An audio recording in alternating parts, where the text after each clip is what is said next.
Hi everyone, this is LeetCode problem number 17, letter combinations of a phone number. So in this, we are given string of digits from 2 to 9 and then each digit maps to some letter. Like in old days we had this Nokia phone like that. So what we have to do is generate all possible letter combinations, one letter per digit. So basically generate all the possible letters, one letter per digit. So with 2, what and all letters can I obtain?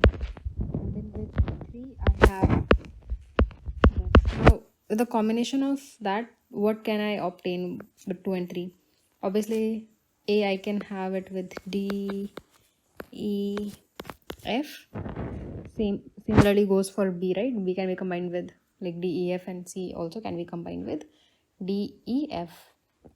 So what I see is that for each letter, for each digit, I have multiple choices, and then again for the next one, I again have multiple choices. So the final answer would be like all the leaf notes, like at the end, whatever I'll get. Basically, this will be A, D, E, E, A, F, right? So the final answer is every possible path possible through like these choices. So like we have already done first letter A and the second letter D. Like, so basically all the possible combinations that I can generate is I will take A and then I'll try all of D, E, F. I'll take B and then I'll try all of D, E, F. I'll take C and then I'll combine it with all the D, E, F. So this is basically a tree, like the basic recursion that we have, right? Like before we had empty and then we start with A, B, C, then A could be combined with D, A, F, and then similarly B could be combined with D, E, F, and C can also be combined with D, E, F, and all of these are nothing but my answers. I could be just storing them into answer. Okay, so below I've like created a dry run table, right? Which would be very simple, like how this flow is like supposed to go. Let's say okay, so first what we could do, like we could obviously create a mapping, like a map we could create where I have empty for 0 and 1, because 0 1 we don't have, right? For 2 we can have A, B, C, then D, E, F, G, H, I, J, K, L, M, N, O, P, Q, R, S, T, U, V, W, X, Y, Z. Yeah, so we'll create a map like this and then we'll follow the recursive pattern what we're supposed to do. So let's say I am at index 0 over, like now we'll iterate like this digit, right? Because whatever will DFS will call on this digit. So I have 0, the digit in hand I have is 2, and we know map of 2 or MP of 2 is nothing but ABC. So all the letters that I can select for this letter is nothing but A, B, and C. Obviously in current, let's say I'm like, this is something which I will be pushing back the characters and popping out. So let's say from ABC I choose A. Now my current afterwards would be nothing but A. What I'll do, so after recursing, my index goes 1. The digit in hand I'll have is nothing but 3. And I know in 3 I have D, E, F. My current was this. Now in like D, E, F, I will go with D first, then E, and then F. So my current will become AD over here, AE over here, and AF.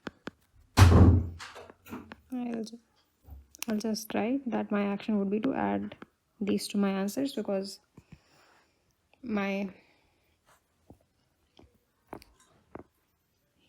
I'll add these to the answers because my index would be is equals to the digit size.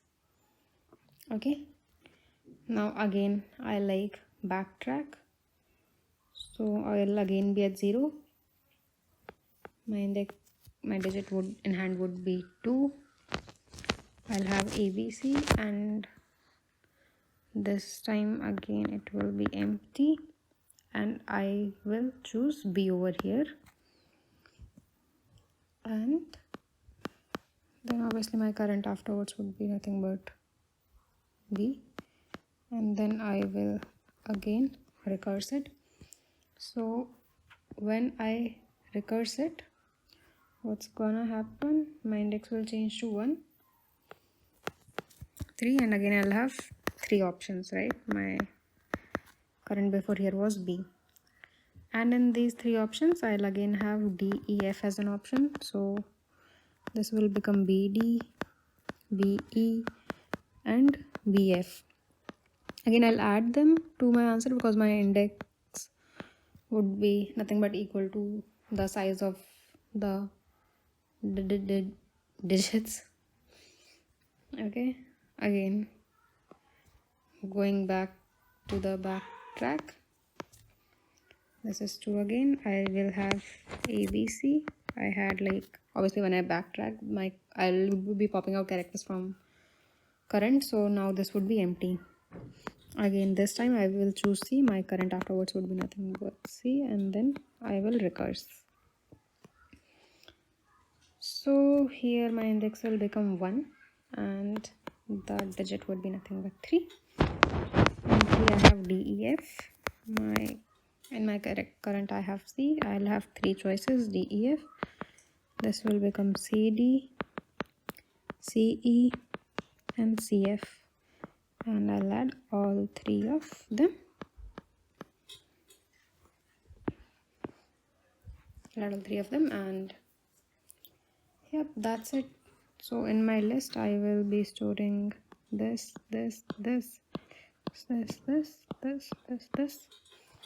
and I'll be storing all these values, and this would be nothing but my answer.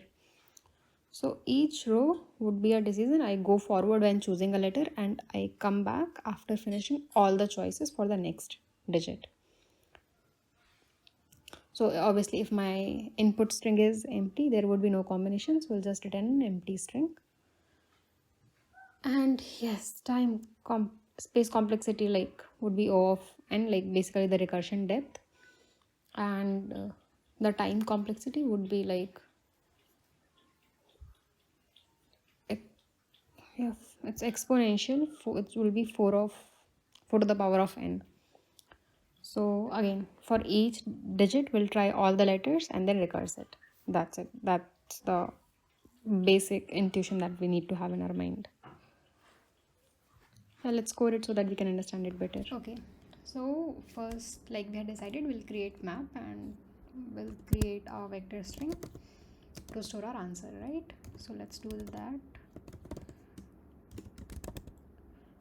Now here we are writing them, like storing them globally so that we could use in the methods that we will be writing, right? Okay, so first thing that we had discussed, that will create the map where we will be storing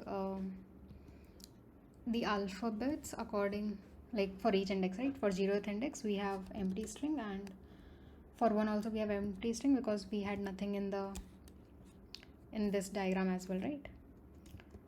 So now for 2 we have ABC, for C we have DEF, GHI, and then we have JKL, MNO,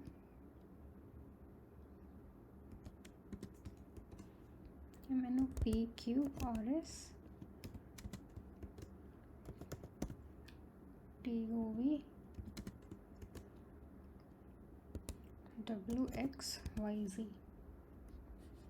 Okay, so now we have created both the variables, answer and the map. Now, okay, so now the first thing is if the digit input that is given to me, if it is empty, I can return answer as it is, like I don't even have to insert anything or do any processing, right? I'll just return answer. Now, so I will be pushing my answer to, like I will be pushing my answer, but where will I be storing? Like if I got A and then I have AE, that I'll store, right? So that for that we have created this string called current, and we would be doing our depth first search in this. So we'll send 0, we'll send, like 0 is nothing but the current index, right? So we'll be starting with the 0th index, this, and let's say once we receive it, we'll return our answer.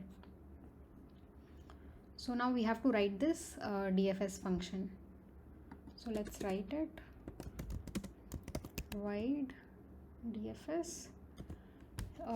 In this, like I said, we have index, we'll have digit, see, we have digits, which was our input, and we have the current string. Okay,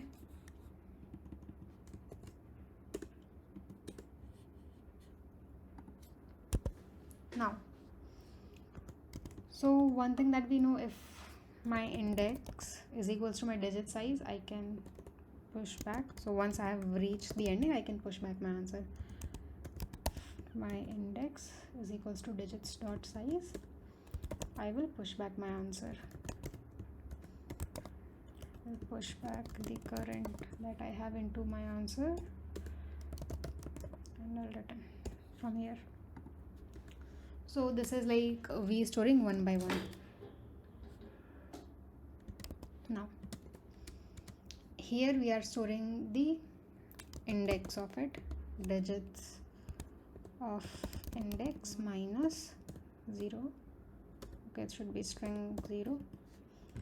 Okay, so now for every character C of, now let's say I have gotten 2, right? So I will be checking for this MP of 2. So let's say 0, 1, 2. Now I will be checking every character of this. So I'm saying for every character, map of D is what this means. Okay, so for every character in map for the given index, we will push that character. So push back C, and once we have pushed back, we are gonna do depth first search, right? Which is what we were doing, going one by one in the same tree, right? So now it is index plus 1, digits, and current. Okay, and once we have done, we'll obviously pop back and we'll go to the next one, current dot pop back. This is nothing but we are backtracking it. Okay, so yep, this is, I guess this should work. Let's run it. Okay, it's running, both the test cases are accepted. Let's try submitting it. Okay, yeah, so this is working. Thank you everyone for watching.